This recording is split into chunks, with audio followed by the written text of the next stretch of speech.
Let's go to a quick, let's go to another guest now, actually. We're going to try and get your calls in as well, if we can, in this next half hour. Give us a call on 0344 499 1000 to have your say on what we're talking about. But let's go to Liam Halligan now, as an economist and author of the Substack When the Facts Change, to talk about, well, where we are in terms of British politics. A very good morning to you, Liam. Hi, Julia. Good to be with you. Thanks very much for joining us. Now, I know you've got your economics commentator hat on, but I'd just love to get your thoughts as someone who was, a political lobby journalist for a long number of years. What you make of this claim from Bridget Phillipson, the Education Secretary, yesterday, which has been laughed at by the US ambassador to Israel, Huckabee, saying that Britain had played a vital role in this Middle East peace deal. I think it's desperation for relevance, desperation by Labour's high command to try and challenge the idea that they're completely in hock to their own hard left, to the Muslim vote, which they are increasingly. And for, Mike Huckabee isn't just any old US ambassador. He's a former Republican nominee candidate, a very serious guy. And he was openly mocking our government on social media. A friend of the UK. And so for Mike Huckabee to be openly mocking her, it must be pretty bad. Well, indeed. I think Phillipson's showing about as much knowledge of foreign policy as she shows about education policy, by putting VAT on school fees for independent schools, which of course will cost the Exchequer money, Julia. Because as we've seen, because more of the kids get forced out. We warned her at the time, they wouldn't listen. Yeah, and what a surprise. There are actually an awful lot of parents who absolutely scrabble around and, no holidays, no car, none of the fancy stuff to get their kids an education, and only just able to make those fees now can't. So what a surprise. Then the taxpayer has to pay for their kids in state school. It's almost like, we could have predicted this, but there we are. Let's talk about more sort of economic things, and this all ties in with the international politics as well, because we have this collapse of this Chinese spy trial, accusations that Keir Starmer's senior advisor, National Security Advisor Jonathan Powell, this man's name keeps coming up in every story, but this is now related to claims that Britain is sort of kowtowing to the Chinese, dropping a Chinese spy trial, interfering with that, approving, we think, this new massive super Chinese embassy in the heart of London, and all because basically we are in hock to the Chinese economically. Tell us what's going on. Well, China, on some definitions, Julia, is now the biggest economy in the world. It has been for quite a few years on what we call a purchasing power parity basis, when you allow for spending power of local currencies. I've just spent the last 2 weeks in Central Asia. As you know, I used to be a foreign correspondent in the former Soviet world. The Chinese are all over Central Asia. They've replaced Russia easily now as the biggest, most powerful economic player in what used to be Russia's backyard. They're building all kinds of infrastructure, pipelines, trains across and along the old Silk Road. Very powerful. And of course, they are a massive creditor to the Western world, lending the Western world lots of money, not least our country. Never forget that the way the Eurozone managed to sort itself out in the end is that quite a few ports and pieces of infrastructure went to the Chinese. That's what's going to happen here in this country if we need some kind of assistance on the budgetary side, which is a story I've been talking about for many months now. Lampooned, of course, at the beginning. Now increasingly so-called serious economists, I would say cowardly, are finally putting their head over the top and saying this could actually be a problem. The IMF hasn't got enough money to bail out some of these Western economies, including our own these days. And France, who are in dire straits. Are we going to go to cap in hand to the Chinese? Look, as you know, I want lots and lots of trade. I want lots of free trade. I think President Trump had some justification for tackling the tariff imbalances. For many years, the tariffs on US goods have been much higher, particularly from the Chinese, also the Europeans, than the tariffs that the Americans charge goods coming in from the rest of the world. But in the last few weeks, of course, it's the Chinese that have upped the ante by blocking overseas access to a lot of the rare earths, the special raw materials, which they've been buying up for the last decade or so across Africa. They've been buying them up, but also they've been investing heavily in the processing capability. They've got 90% now of the processing capability, being able to convert rare earths that you mine into the powders that you can use in magnets and electric vehicles and gigafactories and batteries. And so on. This is, along with semiconductors, and of course the Chinese are eyeing Taiwan, which produces, most of the world's advanced semiconductors. Along with semiconductors, rare earths are the oil and gas of our age.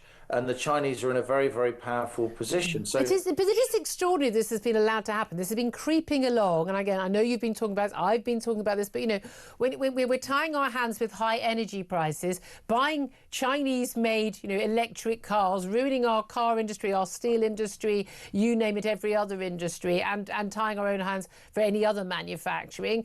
Meanwhile, making AI pretty much impossible in this country on a grand scale because of the cost of energy. It involves a huge amount of energy.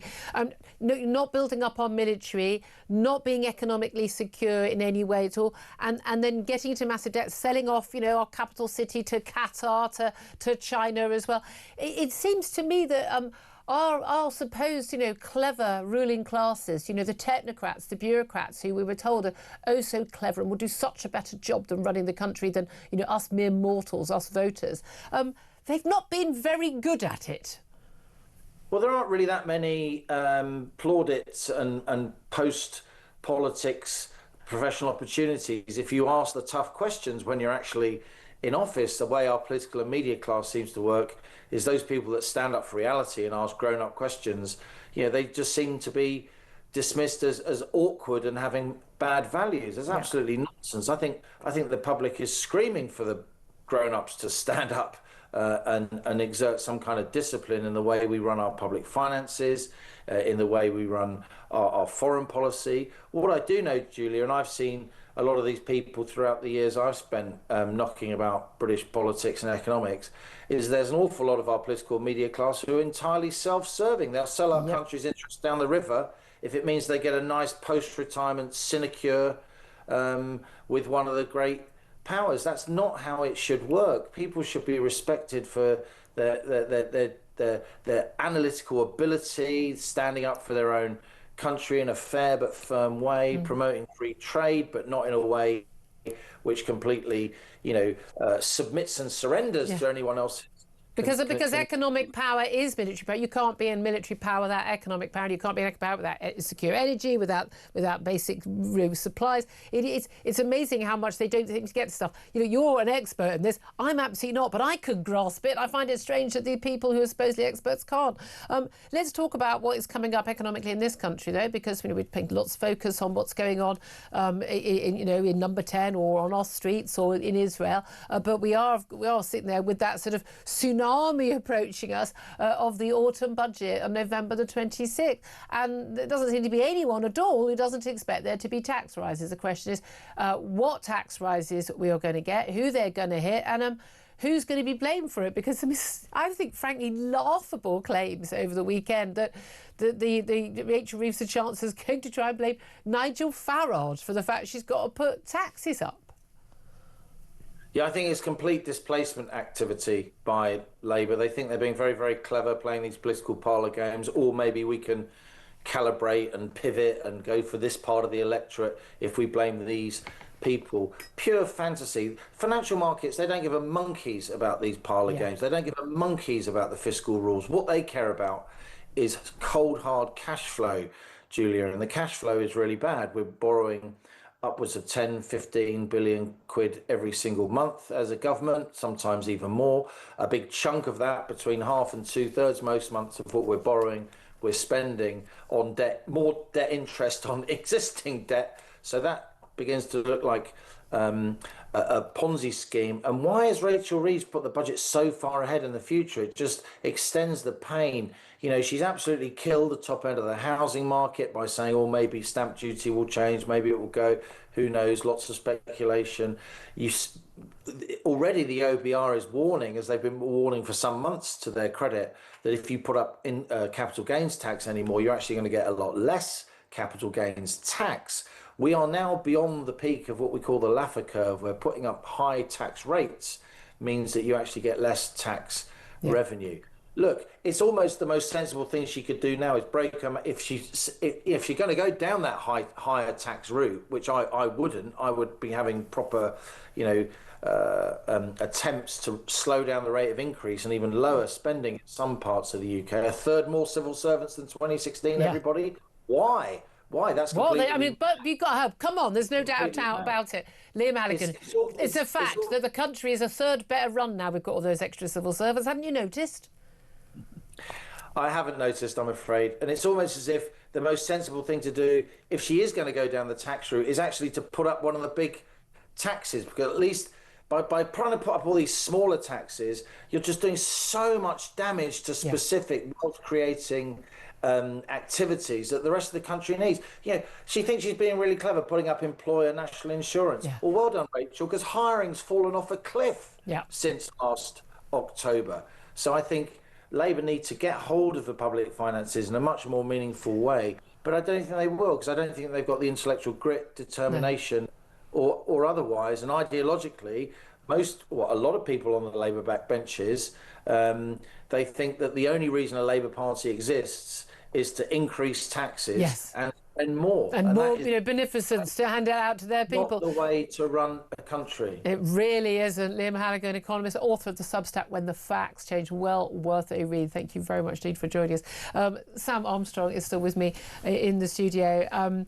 The thing is, we've got this bubbling away in the background, haven't we? Because we are facing some serious economic problems. There are a lot of people in this country, a lot of businesses, a lot of families who are really struggling right now, and it's all about they think there might be some more handouts, but actually, there is no direction of travel that doesn't involve us spending more on debt and having tax rises. I'm afraid, realistically, that's what's going to happen, and benefit cuts and other welfare cuts and other general cuts, because there is no choice. The numbers don't add up anymore. Well, the Labour Party has been very clear with their own Prime Minister. They won't support him in doing what it needs to be done in order to get the welfare count down. And so long as he can't do that, so long as he can't clamp down on spending on net zero, and it doesn't look like he has the strength to stand up to Ed Miliband, you are going to see that the financial situation goes worse and worse and worse. And remember, this is a sort of different crash, because in every crash, the economies always crash. They just do. Boom and bust. That was ended by Gordon Brown. You need to check your notes. But in every crash up until 2008, basically it came at the end of a long extended period of prosperity. People had been getting wealthier, probably things had got a bit out of control, and there was an adjustment. This is different. The people of this country are £20,000 worse off than if we'd continued rising at the rate that we would have done up until 2005. We've had a profound period of going backwards in and then we're going to get the crash as well. Crash on top. And boy, if you think we've got political problems now, you wait till that moment comes. Absolutely. I'd love to hear your thoughts on this. Just to let you know, Prime Minister Netanyahu is still speaking in the Knesset in the Israeli parliament. Donald Trump waiting patiently, unlike him. He has been wildly praised, though.